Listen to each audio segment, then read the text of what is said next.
Hello everyone, तो स्वागत है आप सभी का एग्जाम मार्क के इस अमेजिंग प्लेटफॉर्म पे। तो आज मैं फिर से हाजिर हूँ एक और नए वीडियो के साथ। ये हमारा डाइजेस्टिव सिस्टम का लेक्चर 3 होगा।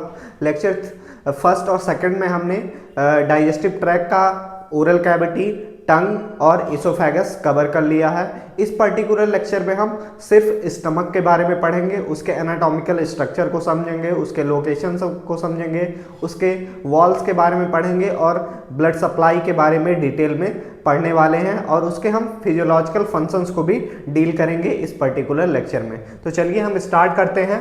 और स्टार्ट करने से पहले मैं आप लोगों से एक रिक्वेस्ट करूंगा कि आप हमारे चैनल को सब्सक्राइब करें ताकि हमारा चैनल ग्रो कर सके और हम इस तरह के कुछ और नए वीडियो लाते रहें। तो चलिए हम इस लेक्चर को स्टार्ट करते हैं और इस पर्टिकुलर लेक्चर में बच्चों हम स्टमक को डिटेल में पढ़ने वाले हैं। तो स्टमक होता क्या बच्चों? स्टमक एक जे शेप का मस्कुलर ऑर्गन है जो कि डायलेटेड पार्ट है किसका बच्चों? एलिमेंट्री कैनाल का, situated between the oesophagus and the duodenum.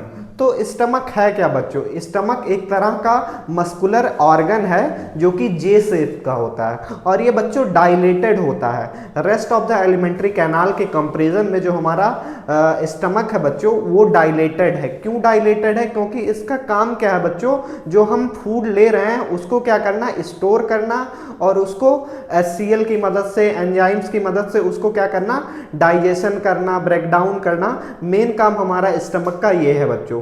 तो ये एक डायलेटेड पार्ट है किसका? हमारे एलिमेंट्री कैनाल का, जो कि कहाँ प्रेजेंट है? हमारे एलिमेंट्री कैनाल के अपर पार्ट जिसको हम इसोफेगस कहते हैं और लोअर पार्ट बच्चों जो हमारा ड्यूडेनम होता है उसके बीच में ये प्रेजेंट होता है। It act as a temporary reservoir for food and plays a major role in digestion specially of protein बच्चों।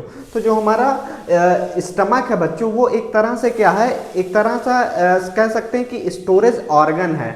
किसका स्टोरेज ऑर्गन है? जो भी हम फूड के पार्टिकल्स या फूड ले रहे हैं बच्चों वो टेम्परेरली जाके कहाँ पर स्टोर होता है? हमारे स्टमक में स्टोर होता है। तो स्टमक एक तरह का क्या बन गया बच्चों? टेम्परेरी स्टोर ऑर्गन हो गया और अप्रॉक्सीमेटली 6 घंटे, 5 से 6 घंटे डिपेंड करता है बच्चों वो कार्ब है या फैट है या प्रोटीन है, उसके बेसिस पर वो स्टमक में स्टोरेज होता है उसका। जनरली बच्चों हम इसको 6 घंटा तक लेते हैं कि जो स्टोरेज है किसका बच्चों? फूड पार्टिकल का, वो अप्रॉक्स 6 आवर तक होता है। कहाँ पर? हमारे स्टमक में बच्चों। ठीक, अब इसमें आप ये कुछ बातें ध्यान देंगे कि बच्चों ये जे शेप का मस्कुलर ऑर्गन है जो कि डायलेटेड पार्ट है किसका? हमारे एलिमेंट्री कैनाल का। कहाँ पे सिचुएटेड है? इसोफेगस और ड्यूडेनम के बीच में प्रेजेंट है बच्चों। और ये क्या है? Temporary reservoir for food and plays a major role in digestion specially protein. तो जो बच्चों प्रोटीन का डाइजेशन होता है वो स्पेशली कहाँ होता है? हमारे स्टमक में होता है, क्योंकि यहाँ पर एक पेप्सिनोजन नाम का एक एंजाइम होता है बच्चों जो कि हमारे स्टमक में प्रेजेंट होता है जो प्रोटीन का मेजर डाइजेशन करवाता है। और भी कुछ एंजाइम प्रेजेंट होते हैं जो कि फैट का डाइजेशन कराते हैं और कार्ब का डाइजेशन कराते हैं और जो सिंपल शुगर होते हैं उनका एब्जॉर्प्शन भी बच्चों हमारे कहाँ से होता है? स्टमक से होता है। अब इसमें कुछ ग्लैंड्स होती हैं, हम उस ग्लैंड्स को बच्चों सेपरेट डील करेंगे जब हम एक्सेसरी ग्लैंड वाले पार्ट को स्टार्ट करेंगे। हमने इस लेक्चर में इस तरह से पढ़ने वाले हैं बच्चों कि सबसे पहले हम एलिमेंट्री कैनाल को, एलिमेंट्री ट्रैक को सेपरेट वीडियोस में पढ़ेंगे और जो उससे एसोसिएटेड ग्लैंड है जैसे हमारा स्लेवरी ग्लैंड हो गया, हमारा गैस्ट्रिक ग्लैंड हो गया, इंटेस्टाइन्स में जो ग्लैंड प्रेजेंट है, पैनक्रियाज हो गया, लीवर हो गया, गाल ब्लैडर हो गया, उसको हम सेपरेट वीडियोस में पढ़ेंगे। हम अभी के जो शुरुआती लेक्चर है उसमें हम एलिमेंट्री कैनाल को डिटेल में पढ़ने वाले हैं। तो अब बात करें अगर इसकी लोकेशन की बच्चों, तो lies in the upper left part of the abdominal cavity mainly in the epigastric and left hypochondriac regions partially covered by the left lobe of the liver and diaphragm. तो बच्चों अगर हम अपने एब्डोमेन की बात करें तो जो हमारा एब्डोमिनल एरिया है मेनली उसको 9 पार्ट में डिवाइड किया गया है। जैसे आप इस डायग्राम में देख रहे होंगे बच्चों, अगर हम ऊपर की बात करें, ऊपर 2 कॉर्नर की बात करें तो ये हमारा पहला जो स्ट्रक्चर है ये हमारा बच्चों राइट हाइपोकॉन्ड्रिक और ये क्या है बच्चों? Left hypochondriac. और बीच के रीजन को बच्चों हम एपिगैस्ट्रिक रीजन कहते हैं। अगर हम दूसरे मिडिल पार्ट में आए तो हमारा राइट लंबर है, बीच में अम्बलाइकल रीजन है और लेफ्ट साइड में लेफ्ट लंबर है। अगर हम नीचे आए, उससे भी नीचे आए, तो हमारा लेफ्ट इलियक, राइट इलियक और हाइपोगैस्ट्रिक रीजन है बच्चों। तो ये हमारे पूरे एब्डोमेन को 9 पार्ट में डिवाइड किया गया है। अब ये डिवाइड इस तरह से किया गया है बच्चों कि कुछ मेजर स्ट्रक्चर इन 9 पार्ट में आते हैं। तो जो हमारा स्टमक है बच्चों, वो जनरली कहाँ पर आता है, जो हमारा क्या है, एपिगैस्ट्रिक रीजन है। कौन सा रीजन बच्चों, epigastric region and left hypochondriac region. तो लेफ्ट हाइपोकॉन्ड्रियक रीजन हमारा ये हो गया, मतलब जो हमारा सेकंड है और थर्ड लोकेशन आपको इस डायग्राम में दिख रहा हो गया कि जो कि हमारा एपिगैस्ट्रिक रीजन और लेफ्ट हाइपोकॉन्ड्रिक रीजन, इस पार्ट में हमारा स्टमक मेनली प्रेजेंट होता है। जो मेन पार्ट होता है हमारे स्टमक का, वो जनरली प्रेजेंट कहाँ होता है बच्चों, एपिगैस्ट्रिक रीजन में। लेकिन उसका थोड़ा सा पार्ट, फंडस वाला पार्ट या कार्डियक वाला पार्ट बच्चों हमारे लेफ्ट हाइपोकॉन्ड्रिक रीजन में प्रेजेंट होता है। और अगर कुछ और स्ट्रक्चर की बात करें जो कि हमारे एपिगैस्ट्रिक में पाया जाता है, तो हमारा लीवर हो गया, पैनक्रियाज हो गया, ड्यूडेनम हो गया, स्प्लीन हो गया और एड्रिनल ग्लैंड्स हो गए बच्चों। तो इस डायग्राम में आपको वो स्ट्रक्चर्स दिख रहे होंगे कि जो जिस लोकेशन पे प्रेजेंट है। लेफ्ट हाइपोकॉन्ड्रिक की बात करें तो स्प्लीन, कोलोन, लेफ्ट किडनी और पैनक्रियाज है बच्चों। इस लोकेशन को आप याद रखिएगा क्योंकि ये बहुत इंपॉर्टेंट है। जब भी आप कोई भी स्ट्रक्चर पढ़ेंगे जो कि हमारे एब्डोमिनल कैविटी में प्रेजेंट है बच्चों, जैसे हमारा किडनी हो गया, स्टमक हो गया, स्मॉल इंटेस्टाइन हो गया, लार्ज इंटेस्टाइन हो गया, या फिर हमारा कोई वेसल्स हो गई बच्चों, तो वो हम इन्हीं लोकेशन के हिसाब से पढ़ते हैं बच्चों। और अगर जब आप फिजिकल एग्जामिनेशन करते हैं, आप नर्सिंग फाउंडेशन में अपने हायर क्लासेस में जाएंगे, तो फिजिकल एग्जामिनेशन जब पढ़ेंगे बच्चों, तो हम इन्हीं लोकेशन को डिफाइन करके उस स्ट्रक्चर को स्टडी करते हैं, या फिर जो फाइंडिंग रहती है हम उनको अपने केस हिस्ट्री में, केस स्टडी में लिखते हैं बच्चों। तो ये लोकेशन आपके लिए काफ़ी इंपॉर्टेंट है, ठीक, याद रखिएगा। राइट हाइपोकॉन्ड्रिक, लेफ्ट हाइपोकॉन्ड्रिक, फिर epigastric, umbilicus region, hypogastric, right lumbar, left iliac और राइट इलियक बच्चों, ठीक। तो इन लोकेशन के नाम को आप लोग याद रखिएगा। Partially covered by the left lobe of the liver and diaphragm. तो बच्चों जो हमारा लीवर का लेफ्ट लोब होता है वो स्टमक को क्या करता है, पार्सली कवर्ड करता है, और जो डायफ्राम का एंटीरियर बॉर्डर होता है वो भी किसको कवर करता है, हमारे स्टमक को कवर करता है। तो ठीक, ये हो गई उसके लोकेशन के बारे में कुछ जनरल चीजें। अब अगर हम ग्रॉस एनाटॉमी की बात करें बच्चों, जिसको हम एक्सटर्नल स्ट्रक्चर भी बोल सकते हैं, तो जो हमारा the stomach has 2 curvature and 2 surfaces and 4 main region. तो जो हमारा स्टमक है बच्चों, उसमें 2 कर्वेचर होते हैं, 2 सरफेसेस होते हैं और 4 मेन रीजन्स होते हैं। तो अगर हम कर्वेचर की बात करें बच्चों, तो कर्वेचर होता क्या है, कर्वेचर एक तरह का हम बोल सकते हैं घुमाव बोल सकते हैं, या फिर ऐसा कोई पॉइंट या ऐसा कोई जगह जहां पर बच्चों क्या हो रहा है, टर्न हो रहा है, सरफेस क्या हो रहे हैं, एक स्मूथ स्ट्रेट सरफेस नहीं है, सरफेस में क्या हो रहा है, टर्न हो रहा है। जैसे ये बोलते हैं बच्चों, ठीक, ये कोई ऑर्गन है तो इसमें जो ये टर्निंग हो रही है, ठीक, ये क्या है, ये कर्वेचर है, ठीक। तो जो ये टर्निंग हो रही है इसको हम क्या बोलते हैं, कर्वेचर बोलते हैं बच्चों, ठीक। तो हमारा जो क्या है, स्टमक है, उसमें मेनली 2 कर्वेचर होते हैं, जैसे इस डायग्राम में आपको दिख रहा होगा बच्चों।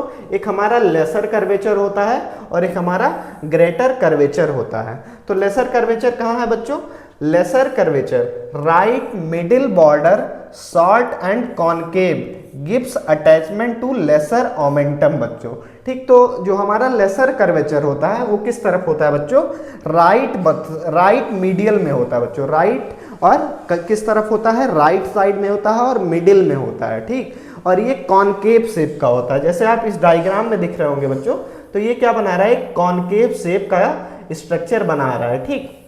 और इसी लेसर कर्वेचर से हमारा लेसर ओमेंटम क्या होता है बच्चों, अटैच होता है। लेसर ओमेंटम क्या है, एक तरह का बच्चों स्ट्रक्चर है जो कि किससे बनता है, पेरिटोनियम जो होती है हमारे एब्डोमिनल कैविटी को कवर कर रही होती है, उसकी फोल्डिंग से बनता है क्या, हमारा ओमेंटम। ओमेंटम 2 तरह के होते हैं बच्चों, एक हमारा लेसर ओमेंटम होता है, एक हमारा ग्रेटर ओमेंटम होता है बच्चों।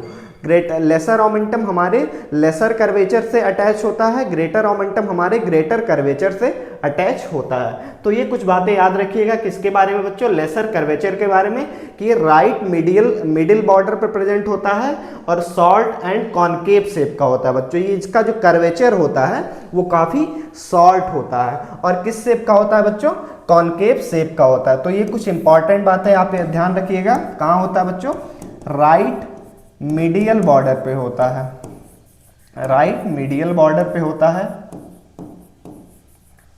और दूसरा बच्चों ये कॉनकेव शेप का होता है, कॉनकेव शेप, और शॉर्ट होता है किसके कंपैरिजन में बच्चों, ग्रेटर कर्वेचर के कंपैरिजन में। और किससे अटैच होता है, लेसर ओमेंटम से अटैच होता है बच्चों ये। ठीक, ये कुछ इंपॉर्टेंट बातें आप लेसर कर्वेचर के बारे में याद रखेंगे। अब दूसरा कर्वेचर जो हमारा क्या है बच्चों, ग्रेटर कर्वेचर है। इसके नाम से ही बच्चों क्या होता है, रिफ्लेक्ट होता है कि ग्रेटर क्यों बोलता है, क्योंकि ये इसका जो कर्वेचर होता है वो बड़ा होता है। लेफ्ट लेटरल बॉर्डर पे ये प्रेजेंट होता है। तो अगर ये हमारा स्टमक है बच्चों, तो ये जो आपको दिख रहा होगा ये क्या है हमारा, लेफ्ट क्या है, लेफ्ट लेटरल बॉर्डर पे प्रेजेंट है। अब लेटरल क्यों कहा जा रहा है बच्चों, क्योंकि ये साइड की तरफ प्रेजेंट है। अब इन सब चीजों पे आपको ध्यान रखना होगा कि मीडियल किसे कहते हैं, लेटरल किसे कहते हैं, प्रॉक्सिमल किसे कहते हैं, डिस्टल किसे कहते हैं, एंटीरियर क्या होता है, पोस्टीरियर क्या होता है, सुपीरियर क्या होता है, इंफीरियर क्या होता है। अगर आपको इन सभी टर्म में कंफ्यूजन है बच्चों तो आपको बहुत दिक्कत होगी एनाटॉमी पढ़ने में। अगर आपको इन सभी चीज़ों को क्लियर करना है तो हमारे इस प्लेलिस्ट के पहले या दूसरे लेक्चर में बच्चों इन सारे टर्म को बहुत अच्छे से एक्सप्लेन किया गया है। आप वहाँ पर जाके उस लेक्चर को अटेंड करके आप इन सभी कंफ्यूजन को दूर कर सकते हैं बच्चों। और ऐसा नहीं है कि आपको सिर्फ ये एनाटॉमी में ही काम आएंगे, जब आगे आप मेडिकल सर्जिकल नर्सिंग पढ़ेंगे, नर्सिंग फाउंडेशन पढ़ेंगे और भी स्पेशलाइज सब्जेक्ट पढ़ेंगे तो वहाँ पे आपको इन सभी चीज़ों की ज़रूरत पड़ेगी। या फिर आप अपने क्लिनिकल साइड में जाएंगे तो यहाँ पर आपको इन सभी टर्म की ज़रूरत पड़ती है अपने केस को प्रेजेंट करने के दौरान और केस स्टडी के दौरान, केस प्रेजेंटेशन के दौरान। इन सभी चीज़ों में इन सब चीज़ों की ज़रूरत पड़ती है। तो अगर हम ग्रेटर कर्वेचर की बात करें बच्चों तो हमारा ग्रेटर कर्वेचर किस साइड प्रेजेंट होता है, हमारे लेफ्ट लेटरल साइड पर प्रेजेंट होता है। और लेफ्ट लेटरल साइड हमारा कौन सा है, outer part of the stomach, ये वाला पार्ट आपको दिख रहा होगा। ठीक, तो आप यहाँ पर देख रहे होंगे बच्चों ये कर्वेचर जो है क्या है, लॉन्ग है। ठीक, किसके कंपैरिजन में, लेसर कर्वेचर के कंपैरिजन में। और किस शेप का है बच्चों, कॉन्वेक्स शेप का है। ये कौन सा शेप बना रहा है, ये कॉन्वेक्स शेप बना रहा है। और ये कौन सा बना रहा था, कॉनकेव शेप बन रहा था। ठीक, तो ये याद रखिएगा। Gives attachment to the greater omentum, और ये किससे अटैचमेंट प्रोवाइड कराता है बच्चों, हमारे ग्रेटर ओमेंटम से। ठीक, अब ये ओमेंटम का काम क्या होता है बच्चों, ओमेंटम का काम होता है कि जो हमारा स्टमक है उसको किसी एक पोजीशन में होल्ड करके रखना। क्या होता है, जो हमारी ओमेंटम होती है वो लेसर ओमेंटम हमारे डायफ्राम से अटैच होती है और जो हमारी ग्रेटर ओमेंटम होती है वो हमारे पोस्टीरियर एब्डोमिनल वॉल से अटैच होती है। तो इससे क्या होता है, और ये ऐसा नहीं होता बच्चों रिजिड होते हैं, ये प्लाइबल होते हैं और ये फ्लेक्सिबल होते हैं। तो मतलब इनका लोकेशन चेंज होता रहता है। ठीक, ऐसा नहीं है कि अगर ये किसी चीज़ से अटैच हो तो उनका एक फिक्स लोकेशन बन जाता है। जैसा स्टमक क्या करता है, खाली होता है, भरा होता है, मूवमेंट करता है, उससे उसका पोजीशन भी चेंज होते रहता है। ठीक, तो ये आप याद रखिएगा कि ओमेंटम होता क्या है, लेसर ओमेंटम कहाँ अटैच होता है, ग्रेटर ओमेंटम कहाँ अटैच होता है। ठीक, तो ये हो गया बच्चों इसके कर्वेचर्स के बारे में। अब अगर हम सरफेसेस की बात करें, सरफेसेस क्या होता है बच्चों, एक तरह का एक बोल सकते हैं कि सिरा, जैसे अगर ये मेरा हाथ है तो ये क्या है बच्चों, ये इसका सरफेस हो गया। तो कोई ज़रूरी नहीं है किसी एक ऑर्गन का एक ही सरफेस बने। एक सरफेस तो ये हो गया हमारा, इसको हम एंटीरियर सरफेस बोल सकते हैं, लेकिन ये क्या हो गया बच्चों, हमारा पोस्टीरियर सरफेस हो गया। तो इसी तरह जब हम स्टमक पढ़ते हैं तो उसमें हम दो सरफेसेस को पढ़ते हैं। एक होता है हमारा एंटीरियर सरफेस। क्या होता है बच्चों, एंटीरियर सरफेस, जो कहाँ प्रेजेंट होता है, कौन सा हिस्सा होता है, हमारे आगे का, स्टमक के आगे का हिस्सा जो होता है उसको हम क्या बोलते हैं, एंटीरियर सरफेस बोलते हैं। अब आप इस डायग्राम को देखेंगे बच्चों, इसमें कुछ एसोसिएटेड ऑर्गन्स दिखाए गए हैं जो कि इन सरफेसेस से क्या होते हैं, अटैच होते हैं। तो जो मैं ये हाईलाइट कर रहा हूँ बच्चों, ये क्या है, हमारा स्टमक है। आपको अगर डायग्राम में नहीं सही से दिख रहा होगा तो अभी मैं आपको एक्सप्लेन कर दूंगा, ठीक। अभी जो मैंने ग्रीन कलर से बच्चों दिखाया है ये हमारा स्टमक हो गया। तो अब हम बात कर रहे हैं किसकी, एंटीरियर सरफेस की। तो एंटीरियर सरफेस हमारा किससे रिलेटेड होता है, लीवर से, डायफ्राम से and anterior abdominal wall. Relation का मतलब क्या होता है बच्चों, ये जो हमारा सरफेस है वो किन किन चीज़ों से अटैच है। तो अगर हम एंटीरियर सरफेस की बात करें तो जैसे इस डायग्राम में आपको दिख रहा होगा बच्चों, जो हमारा लीवर दिख रहा है, ठीक, लीवर का कौन सा, जनरली लेफ्ट लोब जो होता है, कौन सा लोब बच्चों, सॉरी राइट लोब जो होता है वो किससे सॉरी हाँ बच्चों सॉरी लेफ्ट लोब जो होता है वो हमारे एंटीरियर सरफेस से क्या होता है, रिलेटेड होता है। और क्या रिलेटेड होता है बच्चों, डायफ्राम। डायफ्राम का जो एंटीरियर बॉर्डर होता है, कौन सा बॉर्डर बच्चों, डायफ्राम का एंटीरियर बॉर्डर, ठीक, एंटीरियर बॉर्डर। अगर हम लीवर की बात करें बच्चों तो लीवर का कौन सा, लेफ्ट लोब, लेफ्ट लोब। ये हम किसकी बात कर रहे हैं, एंटीरियर सरफेस की बात कर रहे हैं, ठीक। और एंटीरियर एब्डोमिनल वॉल, तो जो हमारी एब्डोमिनल वॉल है बच्चों वो भी किससे टच होती है, हमारे एंटीरियर सरफेस से टच होती है, ठीक। तो जैसे आपको इस डायग्राम में दिख रहा होगा बच्चों कि जो ये स्ट्रक्चर दिख रहे हैं, जैसे हमारा स्प्लीन हो गया, हमारा ये एड्रिनल ग्लैंड हो गया, और ये हमारा पैनक्रियास का हेड हो गया और नेक हो गया, और ये ट्रांसवर्स कोलॉन हो गया, मीजन कोलॉन हो गया, और बॉडी ऑफ पैनक्रियाज हो गया, ठीक। तो ये किससे अटैच है, ये हमारे पोस्टीरियर सरफेस से स्ट्रक्चर अटैच है। लेकिन हम एंटीरियर सरफेस की बात करें तो हमारा बच्चों क्या क्या हो गया, हमारा पहला लीवर हो गया, दूसरा बच्चों हमारा डायफ्राम हो गया, और तीसरा क्या है बच्चों, anterior abdominal wall, anterior abdominal wall, ठीक। किससे अटैच है, हमारे एंटीरियर सरफेस से अटैच है। अगर हम यही पोस्टीरियर सरफेस की बात करें, forms the stomach bed related to spleen, pancreas, left kidney and adrenal gland.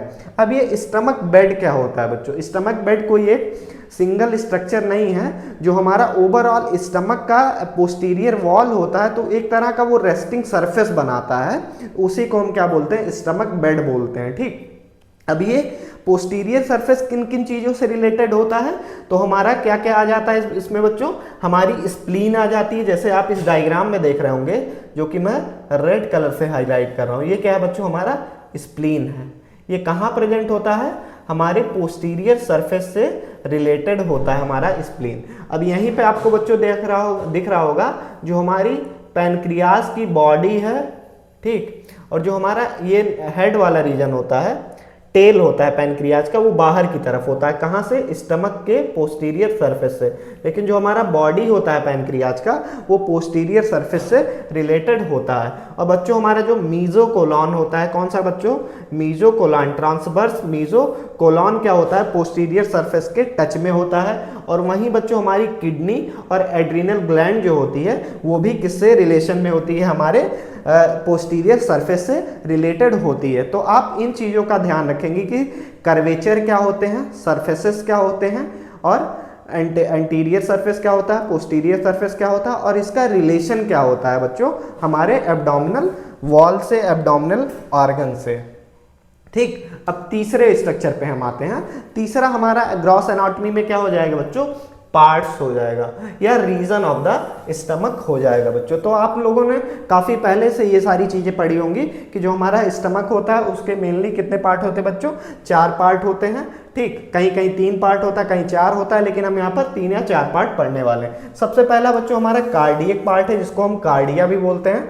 Surrounded by the opening from the oesophagus, जिसको हम कार्डियक ऑरिफाइस बोलते हैं, contain the lower oesophageal inspector, ठीक। तो ये बच्चों यहाँ पर आपको क्या दिखाया जा रहा है, कार्डियक पार्ट दिखाया जा रहा है, किसके, हमारे स्टमक का। अब इसमें क्या क्या प्रेजेंट होता है, हमारा लोअर इसोफेगियल इंस्पेक्टर प्रेजेंट होता है, और क्या होता है बच्चों, कार्डियक पार्ट में सारी बस यही चीजें होती हैं। जनरली ये बहुत छोटा सा रीजन होता है जो कि हमारे स्टमक के ओपनिंग पर, जहां पर इसोफेजियल ओपनिंग होती है वहां पर प्रेजेंट होता है। दूसरा है बच्चों हमारा फंडस, ये डोम शेप का होता है and upper part above the cardiac notch often contain a gas bubble visible on x-ray. ठीक, तो इसके ऊपर जस्ट बच्चों हमारा क्या होता है, डायफ्राम होता है और यहीं पे क्या प्रेजेंट होती है, कार्डियक नॉच प्रेजेंट होती है। क्या होती है, कार्डियक नॉच प्रेजेंट होती है। ठीक, ये जो हमारा डोम शेप का आपको स्ट्रक्चर दिख रहा होगा बच्चों, ये क्या है, हमारा फंडस है। और जनरली यहाँ पर क्या इकट्ठा होता है बच्चों, एयर बबल इकट्ठा होते हैं। क्या इकट्ठा होते हैं, एयर बबल इकट्ठा होते हैं, जो कि जब एक्सरे होता है तो उसमें दिखाई देते हैं। अब एयर बबल क्यों यहाँ पर इकट्ठा होते हैं, क्योंकि ये बच्चों हमारे ऐसे टिल्ट होता है तो एयर हमेशा ऊपर की तरफ जाती है। ठीक, तो फंडस वाले पार्ट में इसीलिए इकट्ठा होती है। ठीक, पहला हो गया कार्डियक, दूसरा हो गया फंडस। अब यही तीसरे पार्ट की बात करें जिसको हम बॉडी या कॉर्पस कहते हैं। ये हमारे स्टमक का मेन पार्ट होता है बच्चों, जहां पर क्या जनरली स्टोरेज होता है। Central and largest part of the stomach contain gastric gland that secrete gastric juices. अब देखिए गैस्ट्रिक ग्लैंड तो थ्रू आउट हमारे स्टमक के सारे हिस्से में प्रेजेंट होती हैं, लेकिन जो हमारा बॉडी होता है बच्चों उसमें जो गैस्ट्रिक ग्लैंड्स होती हैं वो मेनली क्या सिक्रीट करती हैं, डाइजेस्टिव एंजाइम सिक्रीट करते हैं। और इसी तरह जो हमारा पाइलोरिस रीजन में या फंडस रीजन में जो ग्लैंड्स प्रेजेंट होती हैं वो मेनली ज़्यादा क्या सिक्रीट करती हैं बच्चों, म्यूकस सिक्रीट करती हैं। ठीक, तो ये थोड़ा ऐसा नहीं है कि वो ग्लैंड्स एंजाइम नहीं सिक्रीट करती होंगी, वो भी एंजाइम सिक्रीट करती हैं, लेकिन वो मेनली म्यूकस का सिक्रीशन कराती हैं। और जो फंडस में होती है वो मेनली ज़्यादातर किसका, एंजाइम्स का, डाइजेस्टिव एंजाइम का सिक्रीशन कराती हैं। ये भी म्यूकस को सिक्रीट करती है, क्योंकि म्यूकस तो जरूरी है बच्चों किसके लिए, हमारे स्टमक के प्रोडक्शन के लिए। ठीक, तो ये हो गया हमारे बॉडी के बारे में। ठीक, अगर हम पाइलोरिक पार्ट की बात करें, ये हमारा चौथा पार्ट है बच्चों। Lower narrow region divide into pyloric antrum, pyloric canal and ends at pyloric sphincter which open into the duodenum. ठीक, तो जो हमारा पाइलोरिक पार्ट है बच्चों, जो कि आपको यहाँ पर दिख रहा होगा, ठीक, ये टोटल हमारा क्या हो जाता है, पाइलोरिक पार्ट हो जाता है, पाइलोरिक पार्ट हो जाता है। अब ये तीन हिस्से में डिवाइड होता है बच्चों। एक तो होता है हमारा पाइलोरिक एंट्रम, ठीक, और फिर ये पाइलोरिक कैनाल होता है बच्चों। ठीक, फिर उसके बाद आता है पाइलोरिक स्फिंक्टर। ठीक, अब ये कहाँ प्रेजेंट होता है, जो हमारे स्टमक की एंडिंग होती है बच्चों वहाँ पर प्रेजेंट होता है हमारा पाइलोरिक स्फिंक्टर। अब पाइलोरिक स्फिंक्टर क्या करता है बच्चों, हमारे स्टमक के ओपनिंग और क्लोजिंग को क्या करता है, रेगुलेट करता है। ठीक, और अगर एंट्रम की बात करें तो एंट्रम बच्चों हमारे पाइलोरस रीजन का थोड़ा सा डाइलेटेड पार्ट होता है, और फिर ये डाइलेट होके क्या होता है, एक कैनाल में कन्वर्ट हो जाता है बच्चों। ठीक, कैनाल मतलब ये थोड़ी नैरो पार्ट होती है। फिर यहाँ पर आ जाती है हमारी पाइलोरिक स्फिंक्टर।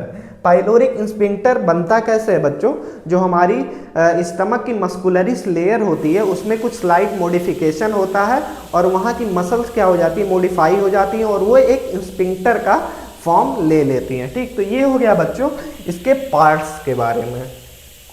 ठीक, तो हमने ग्रास एनाटॉमी में देखा क्या क्या बच्चों, कर्वेचर के बारे में पढ़ा, सरफेस के बारे में पढ़ा और पार्ट्स के बारे में पढ़ा। अगर अब हम तीसरा देखते हैं बच्चों, opening of the stomach. Stomach में कितनी ओपनिंग्स होती हैं, तो पहला हमारा कार्डियक ऑरिफाइस होता है, entry of food from the oesophagus. दूसरा हमारा पाइलोरिक ऑरिफाइस होता है। ऑरिफाइस क्या होता है बच्चों, कहीं भी कोई ओपनिंग होती है तो उसको हम ऑरिफाइस बोलते हैं। ठीक, तो कार्डियक ऑरिफाइस मतलब इसोफेगस की जो ओपनिंग है उसको हम बोलते हैं। और दूसरा है बच्चों हमारा पाइलोरिक ऑरिफाइस, जो कि हमारे पाइलोरिक कैनाल के बाद में प्रेजेंट होती है। इसके बाद क्या शुरू होता है, हमारा ड्यूडेनम शुरू हो जाता है। ठीक, जैसे इस डायग्राम में आपको दिख रहा होगा, ये हमारा क्या है, पाइलोरिक ऑरिफाइस है। ठीक, और यहाँ पर क्या है बच्चों हमारा, ये हमारा कार्डियक ऑरिफाइस है और ये हमारा पाइलोरिक ऑरिफाइस है बच्चों। इन दोनों ओपनिंग पे स्फिंक्टर प्रेजेंट होते हैं। यहाँ पर हमारा इसोफेजियल स्फिंक्टर होता है और यहाँ पर हमारा पाइलोरिस स्फिंक्टर होता है बच्चों। ठीक, ये हो गया ओपनिंग के बारे में। अब अगर हम पेरिटोनियल रिलेशन की बात करें, जो हमारा स्टमक है वो पेरिटोनियम से कैसे रिलेटेड है, पेरिटोनियम वो और हमारा स्टमक कैसे प्रेजेंट है बच्चों, ठीक। तो स्टमक इज इंट्रा पेरिटोनियल। अब जो स्टमक है बच्चों वो हमारा पूरी तरह से इंट्रा पेरिटोनियल है, मतलब ये पेरिटोनियल जो कैविटी है बच्चों उसी के अंदर ही प्रेजेंट होती है। जैसा कि हम जानते हैं जो हमारा एब्डोमिनल कैविटी होता है बच्चों वो इंटायरली किससे कवर होता है, पेरिटोनियम से कवर होता है। इसकी दो लेयर होती है बच्चों, एक तो हमारा विसरल लेयर होता है और एक हमारी आउटर लेयर होती है। विसरल लेयर क्या होती है, जो कि हमारे एब्डोमिनल ऑर्गन से अटैच होती है, और जो हमारी आउटर लेयर होती है वो एब्डोमिनल वॉल से अटैच होती है, और इनके बीच में थोड़ा गैप होता है और इसमें क्या फ्लूइड प्रेजेंट होता है जिसको हम पेरिटोनियल फ्लूइड कहते हैं, ठीक। तो अगर हम स्टमक की बात करें, ये क्या है, इंट्रा पेरिटोनियल है बच्चों, covered almost completely by visceral peritoneum. जैसे कि मैंने आपको बताया था कि विसरल पेरिटोनियम जो एब्डोमिनल ऑर्गन्स होते हैं उनसे डायरेक्टली अटैच होती है। Forms greater omentum, lesser omentum and gastrosplenic ligament, gastrosplenic ligament. तो जैसा आप इस डायग्राम में देख रहे होंगे बच्चों, जब हमने कर्वेचर की बात की थी तो वहां पे हमने लेसर ओमेंटम और ग्रेटर ओमेंटम की बात की थी। तो जो ये लेसर ओमेंटम और ग्रेटर ओमेंटम बन रहा होगा बच्चों, जैसे कि आप इस डायग्राम में देख रहे हैं, ये बनता कैसे है, तो यही जो हमारी पेरिटोनियम होती है उसी की फोल्डिंग हो जाती है, मतलब वो ऐसे फोल्ड करके दो लेयर बना लेते हैं बच्चों, तो उन्हीं लेयर से क्या बन जाता है, हमारा ओमेंटम बन जाता है, ठीक। तो लेसर ओमेंटम हमारे लेसर कर्वेचर के अराउंड बनता है, और ये हमारा क्या है, ग्रेटर ओमेंटम है जो कि ग्रेटर कर्वेचर के अराउंड अटैच होता है। और एक बच्चों बनती है गैस्ट्रोस्प्लेनिक लिगामेंट। गैस्ट्रोस्प्लेनिक लिगामेंट क्या करती है, हमारे एब्डोमिनल के स्टमक के लेटरल वॉल को, जो कि कहाँ होती है, लेटरल वॉल ये जो बाहर की तरफ है बच्चों, कहाँ है, बाहर की तरफ, क्योंकि लेटरल मतलब लेटरल साइड पे प्रेजेंट है। लेटरल स्टमक की वॉल को स्प्लीन से अटैच करता है। कौन अटैच करता है बच्चों, हमारी गैस्ट्रोस्प्लेनिक लिगामेंट। कौन सी लिगामेंट बच्चों, गैस्ट्रोस्प्लेनिक लिगामेंट। ये कैसे बनती है, ये भी हमारी पेरिटोनियल फोल्डिंग से ही बनती है, ठीक। तो ये हो गया बच्चों हमारे पेरिटोनियल रिलेशन के बारे में, जो कि स्टमक का पेरिटोनियल रिलेशन था बच्चों, ठीक। और यहीं पे बच्चों गैस्ट्रोफ्रेनिक लिगामेंट भी बनता है, जो कि किससे अटैच होता है, जो हमारा फ्रेनिक होता है और जो हमारा डायफ्राम होता है बच्चों, उसमें क्या होता है, अटैचमेंट होता है, ठीक। ये आप याद रखिएगा, क्या, gastrosplenic ligament, गैस्ट्रोफ्रेनिक ligament, lesser omentum और ग्रेटर ओमेंटम बच्चों, ठीक। अब इसके वॉल स्ट्रक्चर की बात करें तो जो हमारा स्टमक है बच्चों उसमें जनरली चार वॉल होती हैं। एक तो म्यूकोसा होता है, ये मैं इनर से आउटसाइड की तरफ जा रहा हूँ, मतलब अंदर से बाहर की तरफ की बात कर रहा हूँ, ठीक। तो सिंपल कॉलमनर एपिथेलियल सेल से बनी होती है। Lamina propria and muscularis mucosa, secretion of mucus enzyme and acid, ठीक। लैमिना प्रोप्रिया क्या है बच्चों, एक तरह का कनेक्टिव टिश्यू है। और ये क्या है बच्चों, मस्कुलरिस म्यूकोसा, मतलब जो म्यूकोसा होती है वो थोड़ा सा मस्कुलरिस या सेल्स की एक लेयर प्रेजेंट होती है जिसको हम बोलते हैं, ठीक। तो म्यूकोसा बच्चों सबसे इनर पार्ट होता है हमारे एब्डोमिनल वॉल का, ठीक। जो हमारी एब्डोमिनल वॉल होती है बच्चों through out the alimentary canal same होती है, बस थोड़ा सा मॉडिफिकेशन होता है इसके मस्कुलरिस लेयर में। जनरली जो हमारी एलिमेंट्री कैनाल होती है उसमें जो मसल्स प्रेजेंट होती हैं वो दो होती हैं, एक तो सर्कुलर होती है और एक राउंड होती है, सर्कुलर और ऑब्लिक होती है बच्चों, ठीक। इसमें किसमें, हमारे स्टमक में, ठीक। और दूसरा है बच्चों सबम्यूकोसा, ये सबम्यूकोसल लेयर है, लूज कनेक्टिव टिश्यू से मिलकर बनी होती है with blood vessel, nerve and lymphatic support and vascular supply. Mucosa में बच्चों कोई मस्कुलर ब्लड सप्लाई नहीं होती, जो इसका न्यूट्रिशन जाता है वो लैमिना प्रोप्रिया में जाता है, क्योंकि इसमें थोड़ी बहुत ब्लड सप्लाई होती है, लेकिन सब म्यूकोसा में ब्लड सप्लाई प्रेजेंट होती है और ग्लैंड्स भी होती हैं बच्चों हमारे सब म्यूकोसल लेयर में, और लिम्फेटिक सिस्टम भी प्रेजेंट होता है हमारे सब म्यूकोसा में, और नर्व सप्लाई भी होती है बच्चों। नर्व सप्लाई कौन सी? पैरासिम्पैथेटिक और सिंपैथेटिक दोनों होती है। जनरली जो हमारी सब म्यूकोसा होती है बच्चों, उसमें कौन से प्लेक्सस प्रेजेंट होते हैं? मीजेंट्रिक प्लेक्सस, मीजेंट्रिक प्लेक्सस। मीजेंट्रिक प्लेक्सस कहाँ प्रेजेंट होते हैं बच्चों? हमारे सब म्यूकोसल लेयर में प्रेजेंट होते हैं। और ये किसके लिए रिस्पॉन्सिबल होते हैं? ये रिस्पॉन्सिबल होते हैं गैस्ट्रिक ग्लैंड से सिक्रीशन कराने में बच्चों। क्या? गैस्ट्रिक ग्लैंड से सिक्रीशन कराने में, सिक्रीशन। ठीक, अब दो तरह के प्लेक्सस होते हैं, एक होती है मेजेंट्रिक प्लेक्सस और एक होती है आर्चबैक प्लेक्सस बच्चों। जो मेजेंट्रिक प्लेक्सस होती है वो हमारे सब म्यूकोसा में प्रेजेंट होती है और इसमें दोनों तरह की सप्लाई होती है, पैरासिम्पैथेटिक भी होती है और सिंपैथेटिक भी होती है। पैरासिम्पैथेटिक जब हम रिलैक्स रहते हैं तब काम करती है, तो पैरासिम्पैथेटिक स्टिमुलेशन क्या करता है? मेजेंट्रिक प्लेक्सस के थ्रू सिक्रीशन को बढ़ा देता है, और सिंपैथेटिक सप्लाई क्या करती है? मेजेंट्रिक प्लेक्सस के थ्रू सिक्रीशन को कम कर देती है जब कोई इमरजेंसी कंडीशन में हमारी बॉडी होती है। और दूसरा होता है बच्चों आर्चबैक प्लेक्सस। आर्चबैक प्लेक्सस कहाँ प्रेजेंट होती हैं? हमारे मस्कुलरिस लेयर में प्रेजेंट होती है। और आर्चबैक प्लेक्सस किसके लिए रिस्पॉन्सिबल होते हैं? मूवमेंट के लिए। जो पेरिस्टालसिस और सेगमेंटल मूवमेंट होता है बच्चों किसमें? हमारे एलिमेंट्री कैनाल में, वो किसके थ्रू होता है? आर्चबैक प्लेक्सस के थ्रू होता है। क्योंकि जो मस्कुलरिस लेयर है बच्चों वो किससे मिलकर बनी होती है? स्मूथ मसल से मिलकर बनी होती है। ठीक, मस्कुलरिस एक्सटर्ना जिसको भी हम बोल सकते हैं, 3 layer of smooth muscle cells. Inner जो कि ऑब्लिक होती है, मिडिल बच्चों सर्कुलर होती है, और आउटर क्या होती है?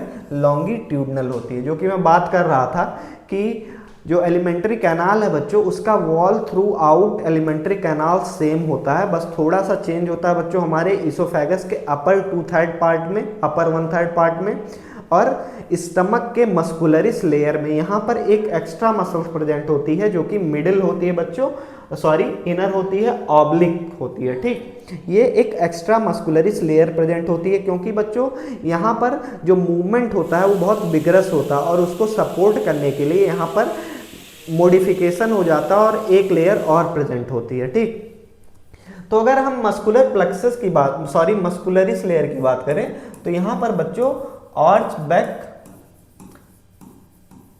प्लेक्सस प्रेजेंट होते हैं, प्लेक्सस। ठीक, इनका काम क्या होता है? इनका काम होता है मूवमेंट करवाना। क्या करवाना बच्चों? मूवमेंट करवाना। किसमें मूवमेंट करवाना? हमारे एलिमेंट्री कैनाल के, एलिमेंट्री कैनाल। ठीक, जिससे क्या होता है बच्चों? पेरिस्टालसिस होता है। ठीक, तो दो तरह की न्यूरल सप्लाई हो गई, एक तो सिंपैथेटिक और दूसरी पैरासिम्पैथेटिक। और सिंपैथेटिक पैरासिम्पैथेटिक दोनों को सप्लाई करती हैं, आर्चबैक प्लेक्सस को भी सप्लाई करती हैं और मिशनर या मेजेंट्रिक प्लेक्सस को भी सप्लाई करती हैं बच्चों। ठीक, इनके फंक्शंस के बारे में आपको पता होनी चाहिए। और चौथी लेयर है बच्चों की, ये आउटर पेरिटोनियल कवरिंग है किसकी? हमारे एलिमेंट्री कैनाल की, प्रोटेक्शन एंड स्मूथ मूवमेंट। ठीक, क्या कराती है? प्रोटेक्शन कराती है और स्मूथ मूवमेंट कराती है किसके? हमारे स्टमक की बच्चों। ठीक, अब इसके हम ब्लड सप्लाई की बात करते हैं कि जो हमारा स्टमक है बच्चों, ठीक, इस डायग्राम में आपको दिख रहा होगा जो कि मैं हाईलाइट कर देता हूं। ये क्या है बच्चों? हमारा स्टमक है।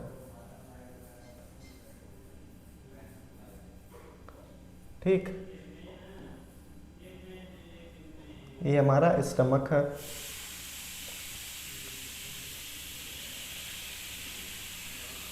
अब इसकी अगर हम सप्लाई की बात करें तो ये हमारी एब्डोमिनल आयोटा हो गई जो कि हमारे एब्डोमिनल रीजन में प्रेजेंट होती है। तो इससे एक ब्रांच आती है बच्चों जिसको हम क्या बोलते हैं? सीलिएक ट्रंक बोलते हैं। क्या बोलते हैं? सीलिएक ट्रंक बोलते हैं। ठीक, अब ये सीलिएक ट्रंक क्या करती है बच्चों? ये इसके ब्रांचेस होती है left and right gastric artery along lesser curvature. तो जो हमारी ये क्या है बच्चों, लेफ्ट गैस्ट्रिक आर्टरी है, यहाँ पर जो आप देख रहे होंगे ये क्या है, लेफ्ट गैस्ट्रिक आर्टरी है, जो कि सिलियक ट्रंक की ही क्या है, ब्रांच है बच्चों, ठीक। और इसी में बच्चों सिलियक ट्रंक से ही निकलती है हमारी कॉमन हिपैटिक आर्टरी। कौन सी आर्टरी बच्चों, कॉमन हिपैटिक आर्टरी, जो कि किसको सप्लाई करती है, हमारे लीवर को भी सप्लाई करती है बच्चों, और हमारे एब्डोमिनल किसको, स्टमक को भी सप्लाई करती है। कॉमन हिपैटिक आर्टरी की ही एक ब्रांच होती है राइट गैस्ट्रिक आर्टरी।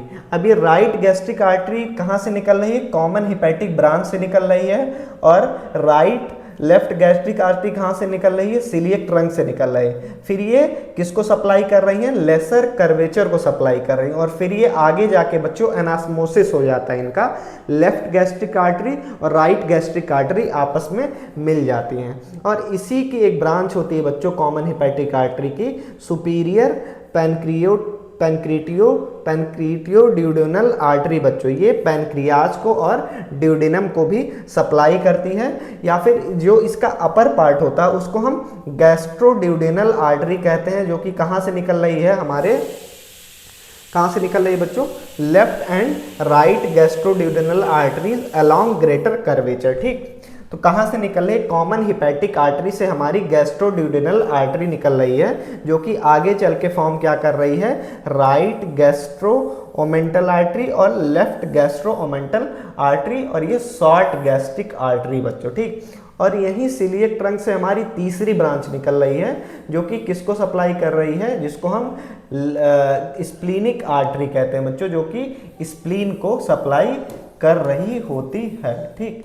तो अगर हम ब्लड सप्लाई की बात करें तो हमारा सबसे पहले क्या आता है, सिलियक ट्रंक आता है, जो कि किससे ओरिजिनेट है बच्चों, एब्डोमिनल अयोटा से, एब्डोमिनल अयोटा, ठीक।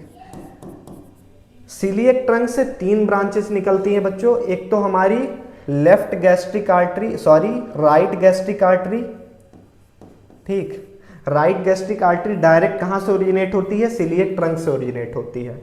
और जो लेफ्ट गैस्ट्रिक आर्टरी डायरेक्ट कहाँ से ओरिजिनेट होती है, सिलियक ट्रंक से ओरिजिनेट होती है बच्चों।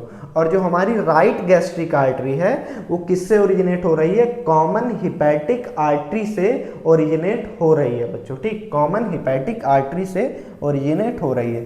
तो आप मेन याद रखिए कि लेफ्ट और right gastric artery along lesser curvature supply कर रही हैं, लेफ्ट और right gastroepiploic artery along greater curvature को सप्लाई करती है, और शॉर्ट गैस्ट्रिक आर्टरी किसको कर रही है, फंडस को सप्लाई कर रही है, ठीक। तो ये मेन आप याद रखेंगे, left and right gastric artery, left and right gastroepiploic arteries, और short gastric artery, gastroepiploic arteries, या राइट गैस्ट्रोओमेंटल या लेफ्ट गैस्ट्रोओमेंटल भी हम उनको बोल सकते हैं, ठीक। और वेनस की बात करें, drain into portal vein system and lymphatics की बात करें तो drain into gastric and coeliac lymph nodes में ड्रेन कर रही होती है, ठीक। आप ये चीज़ें याद रखिएगा बच्चों। ब्लड सप्लाई तो याद ही रखिएगा, क्योंकि जनरली जो एनाटॉमी का पेपर होता है बच्चों उसमें 2022 में बच्चों स्टमक डायरेक्ट लॉन्ग क्वेश्चन में आया था कि स्टमक ही 10 नंबर का या शायद 10 या 15 नंबर का क्वेश्चन आ गया था बच्चों।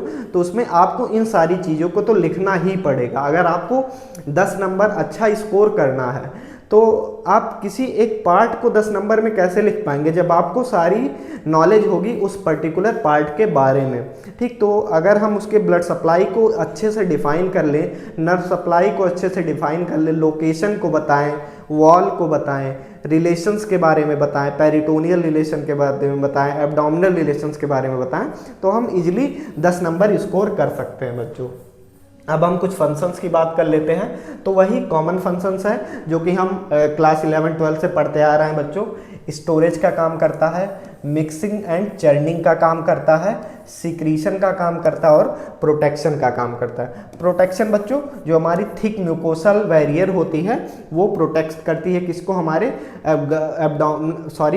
गैस्ट्रिक वॉल को बच्चों, किससे, HCl से।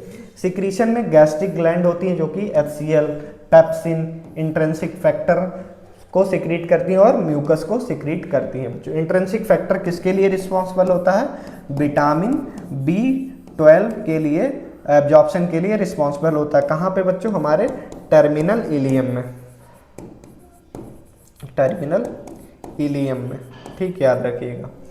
मिक्सिंग एंड चर्निंग, जो बात हुई थी बच्चों, 3 layer muscular wall grinds food into chyme, ठीक। जो मस्कुलर वॉल होती है बच्चों हमारे स्टमक की, उसमें 3 लेयर होती है, इसीलिए ऐड होती है ताकि वो चर्निंग और मिक्सिंग को अच्छे से कर सके बच्चों। स्टोरेज तो हमने बात कर दी थी कि बच्चों ये मस्कुलर पार्ट है और एक्सपेंडेड होता है। एक्सपेंडेड इसीलिए होता है ताकि वो उस चीज को स्टोर कर सके बच्चों, ठीक।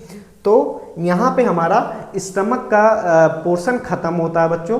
इस पर्टिकुलर लेक्चर में हम इतना ही बात करेंगे। आपको अगर थोड़ा सा भी कहीं भी किसी पार्ट में डाउट है तो आप पूछ सकते हैं, ठीक। उम्मीद करता हूँ आपको सारी चीज़ें समझ में आई होंगी। अगर बच्चों आपको इससे रिलेटेड क्वेश्चंस लगाने हैं तो हमारा एग्जाम मार्क का एक ऐप है बच्चों, वहाँ पर आप जाके इस पर्टिकुलर टॉपिक से रिलेटेड, इस पर्टिकुलर लेक्चर से रिलेटेड क्वेश्चन अटेंड कर सकते हैं, जो कि नॉर्सेट बेस्ड और नर्सिंग कंपटीशन एग्जाम बेस्ड होते हैं, जो कि आपके यूनिवर्सिटी एग्जाम्स में भी आ सकते हैं, क्योंकि आपके यूनिवर्सिटी एग्जाम में 12 नंबर मार्क्स का क्वेश्चन आता है बच्चों।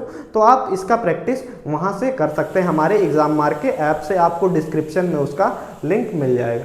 थैंक यू, तब तक के लिए टेक केयर, जय हिंद, और चैनल को सब्सक्राइब करें बच्चों।